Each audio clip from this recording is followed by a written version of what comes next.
2009년부터 2012년까지 매출 추이라든가 주가와의 그 상관성에 대해서 네, 안녕하세요. 중수자입니다. 오늘은 10월 26일 토요일이고요. 이번 영상은 그 금요일날 KMW가 굉장히 많이 이제 하락을 했잖아요. 그거에 대한 개인적으로 생각하는 그 시나리오에 대해서 얘기를 좀 해보고, 좀 재밌는 게 LTE 때 장비주들이 좀 어떻게 움직이는지도 좀 자세히 분석을 좀 해봤어요. 그거에 대해서 좀 영상을 나눠서 좀 찍어보도록 하겠습니다. 사실 원래 오늘 어떤 영상을 좀 찍으려고 했냐면은 수익 내는 종목들을 어떻게 매도해야 될지에 대해서 그런 주제로 영상을 좀 찍으려고 했는데, 워낙 금요일날 대량의 그 하락 폭탄을 맞아가지고 이런 주제로 영상을 찍고 싶은 마음이 생기지가 않더라고요. 그래가지고 이 하락 시나리오에 대해서 좀 찍을 계획을 가졌고, 일단 그 팩트만 좀 살펴보자고요. 노키아 얘기는 이미 다들 아실 거라고 생각을 하고 패스를 하고요. KMW 자체의 어떤 차트랑 그거에 대해서 좀 살펴보면은, 일단 대량 거래를 동반한 장대의 음봉이 좀 나왔단 말이에요. 일반적으로 봤을 때 이렇게 엄청나게 큰 대량 거래와 장대 음봉이 나오면은 매도 신호로 일반적으로는 받아들여요. 왜냐면은 더 추가로 하락할 가능성이 있기 때문이죠. 뭐 수급적인 문제라든가 그런 문제들 때문에요. 그래서 이렇게 대량 거래량과 장대 음봉들을 나온 종목들이 제가 이제 생각나는, 제가 관심 있었던 몇 개 종목들에 대해서 좀 보면은, 일단 나스미디어가 9만원까지 굉장히 이제 많이 오른 다음에 여기서 장대 음봉이 2번 나왔죠. 그래서 이때는 대량 거래를 동반하면서 이제 굉장히 큰 그런 음봉이 좀 나왔는데, 그 다음에 이제 계속 쭉 하락을 했습니다. 그래서 어디까지 하락을 했냐면은 이후에 3만원대까지 계속, 그리고 또 오스템 임플란트도 한번 좀 설명을 드렸지만, 이때 이제 8월 중순이죠. 8월 중순에 대량 거래를 동반한 장대 음봉이 좀 나왔어요. 이때도 이슈가 이제 수익성 악화 때문에 굉장히 큰 그런 하락이 좀 나왔었고, 이후에 이제 여기가 그 대량 거래를 동반한 장대 음봉이었는데 계속 쭉 하락했죠. 그리고 여기서도 여기서 이제 엄청난 역사적인 그런 거래량을 동반하면서, 이 거래량도 사실은 그렇게 이제 적지가 않은데 이 거래량을 거의 보이지 않을 만큼의 그런 엄청난 거래량을 동반하면서 이제 하락이 좀 나왔죠. 또 재밌는 게 유비쿼스 홀딩스도 이제 다들 많이 아시겠지만 그 3월 달에 대량 거래를 동반하면서 장대 음봉이 한번 나왔단 말이에요.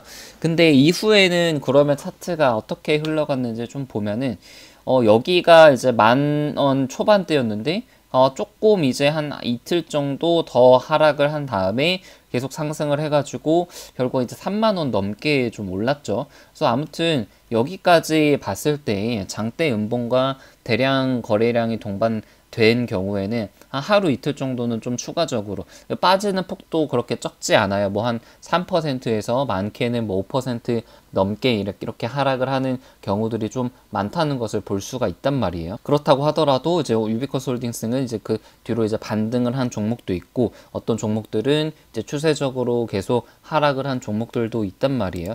근데 여기서 조금 관심을 가져야 될 게, 저번 영상에서도 한번 말씀을 드렸지만 이렇게 유비쿼스 홀딩스처럼 단기간에 거의 이제 5배 넘게 좀 올랐죠. 사실 KMW도 이 그 21선이라든가 어떤 추세선들을 한 번도 깨지 않으면서 계속 오른 다음에 이런 쌍봉을 좀 그렸어요. 이렇게 고점에서 쌍봉을 그린 다음에 이렇게 장대 음봉이 나온 다음에 유비쿼스 홀딩스는 계속 이제 2만원, 3만원대까지 하락을 했단 말이에요. 물론 지금 다 지나간 일이고 지금 후회해봤자 아무런 소용은 없지만, 여기서 KMW도 굉장히 많이 상승을 했죠. 그리고 쌍봉을 찍은 다음에 하락을 할 때는 약간은 좀 리스크 관리를 좀 해야 될 필요성이 있지 않을까 하는 그런 뒤늦은 후회를 좀 해봅니다.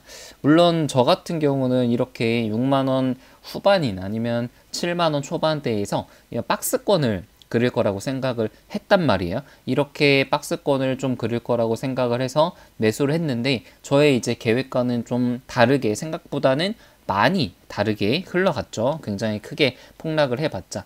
이제 그럼에도 불구하고 매도를 하지 않았던 이유는 그때도 설명을 드렸지만, 일단 첫 번째는 실적을 믿어보자. 실적이 아직 여기가 피크는 아닐 거다라는 그런 첫 번째 아이디어가 있고, 두 번째는 이제 패닉셀에서는 팔지 말자가 두 번째 이유였고, 세 번째가 그 노키아의 마이너스 23% 이슈가 정말로 5G 투자를 끝나는 그런 이슈가 아니기 때문에 5G를 이 정도로 떨어뜨릴 이슈인지에 대해서 다시 한번 깊게 생각을 해봤을 때 저는 이제 아니라고 생각을 했기 때문에 매도를 하지 않았습니다.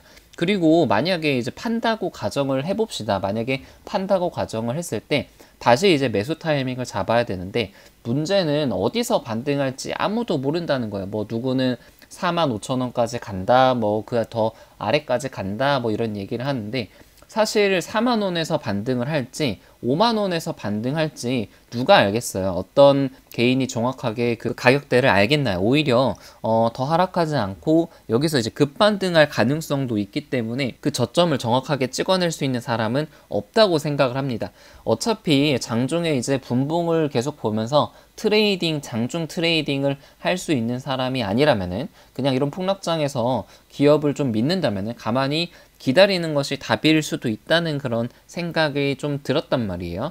그리고 이제 매도를 한 그 순간부터 오히려 이제 스트레스가 더 심해지는 거예요. 어디가 바닥이고 언제부터 다시 매수를 해야 될지, 아니면 혹시 바로 오르면 어떡하지라는 그런 리스크에 대한 그런 고민들, 오히려 좀 마음을 차분히 비우고 매매하지 않고 기다리는 것이 조금 나을 수도 있다는 그런 생각도 잠깐 했습니다.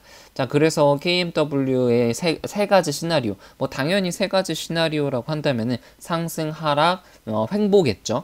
근데 이제 저는 첫 번째로 가장 가능성이 높은 것은 추가적으로 하락할 가능성이 일단은 가장 높다고 보고 있어요. 한 40% 대략적으로 잡아서 이 정도라고 좀 보고 있고, 그 이유는 이제 아까도 설명을 드렸지만 장대 음봉이면서 대량 거래량을 동반을 했기 때문에 매도세가 좀 진정이 될 때까지는 좀 시간이 필요할 거라고 생각이 들어요. 어떤 기업의 가치적인 그런 면보다 주가가 단기적으로 가장 많이 영향을 주는 것은 수급이란 말이에요.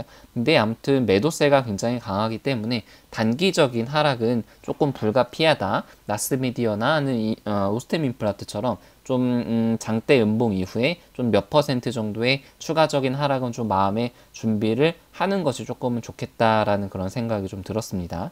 그리고 이렇게 많이 하락은 하지 않지만 상당 기간의 기간 조정은 또 필요할 것으로 좀 보여요. 이제 가격은 많이 떨어지지 않지만 이렇게 횡보를 하는 기간이 긴 거죠. 왜냐면은 이런 데서 이제 산 사람들이 지금 굉장히 손실권이란 말이에요.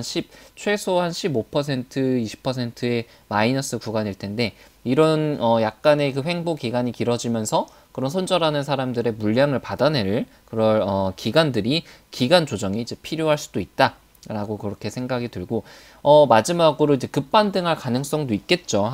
이거는 이제 확률은 그렇게 높지 않지만, 물론 모든 그런 가능성들을 생각을 해야 되기 때문에 급반등할 가능성도 있긴 있지만 추가적으로 하락할 가능성이 지금은 약간 더 높다라는 것이 저의 기본적인 생각입니다. 그래서 여러분들은 어떤 시나리오가 가장 가능성이 이제 높다고 생각을 하시나요? 어떤 분들은 상승할 거라고 생각을 하고 분할 매수를 시작을 하신 분도 계시고, 추가적으로 하락한다고 생각하실 분도 계시지만, 시장에는 이렇게 다양한 참여자들이 있는데 어떤 참여자들의 생각이 더 큰지에 따라서 이제 움직일 텐데, 일단은 좀 며칠 지켜봐야 될 것 같다는 그런 생각이 듭니다. 그리고 그런 생각도 조금 했어요. 제 스스로도 무비판적이지 않았나 그런 생각이 좀 들었단 말이에요. 제가 5G에 대해서 굉장히 긍정적으로 얘기를 하고 KMW에 대해서도 굉장히 긍정적인 그런 얘기를 많이 했잖아요.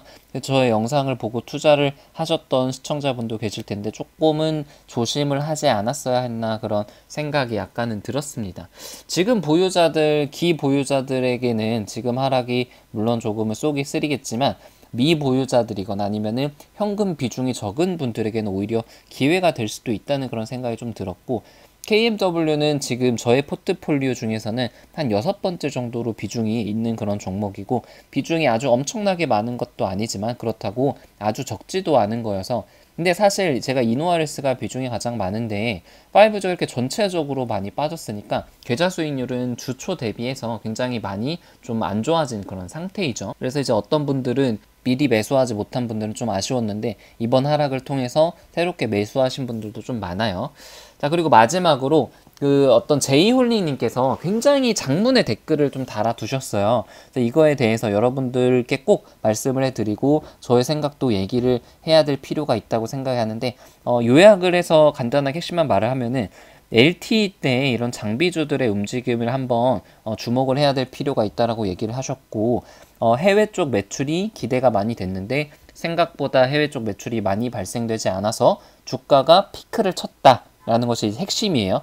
좀 자세히 보면은 LTE망 설치 이후에 통신 장비들의 업체들의 매출이 떨어지는 추세였는데, 애널리스트들이 이제 해외 쪽 매출을 기대하라, 약간 지금이랑 비슷하죠. 그래서 해외 쪽 매출을 기대하라고 하면서 개인 투자자들에게 매수를 추천을 했는데 생각보다 그 해외 쪽 매출이 발생을 하지 않았던 거예요. 그래서 국내 쪽의 성장 매출은 정체가 되었고 해외 쪽 매출 성장이 기대가 됐는데 발생이 되지 않아서, 그때 차트를 보신 분들은 이제 아시겠지만 주가가 2012년부터 고점을 치고 대부분 종목들이 많이 하락을 했습니다. 그래서 이분께서는 그 저의 이제 정리 자료라든가 합리적인 근거에 대해서는 신뢰를 하시고 존중을 해 주신다고 말씀을 해 주셨는데, 저는 이런 댓글이 이제 너무너무 좋습니다. 물론 저의 그 투자 의견과 투자 종목과는 좀 상반되는 내용이기는 하지만 분명히 나름의 근거가 있고 합리적인 근거이기 때문에 제가 좀 놓치고 있는 부분들에 대해서 한번 좀 이렇게 짚고 넘어갈 수 있는 그런 기회가 되는 것 같아서 너무 좋고요. 그 2009년도부터 2012년도까지 장비주들을 한번 대략적으로 간단하게 리뷰를 좀 했습니다. 가장 먼저 이노아리스 그 LTE 투자에 대해서 2009년부터 2012년까지 매출 추이라든가 그리고 그 매출 추이와 주가와의 그 상관성에 대해서 제가 간단하게 좀 정리를 했거든요. 이거에 대해서는 이제 두 번째 영상에서 좀 찍을 테니까 두 번째 영상도 보면 좀 재밌을 것 같습니다. 그리고 KMW도 레포트가 하나 있더라고요. 지금 이렇게 주목을 받는 대부분의 종목들이 2010년, 2012년에는 레포트가 거의 안 나왔어요. 그때는 매출이 그렇게 드라마틱하게 엄청 성장하진 않았기 때문에 그랬는데, 아무튼 그때 LTE 때와 지금의 장비주들의 어떤 매출 증가 추이와 주가를 좀 비교해보는 영상을 좀 찍어보도록 하겠습니다. 네, 첫 번째 영상 여기서 마칠게요.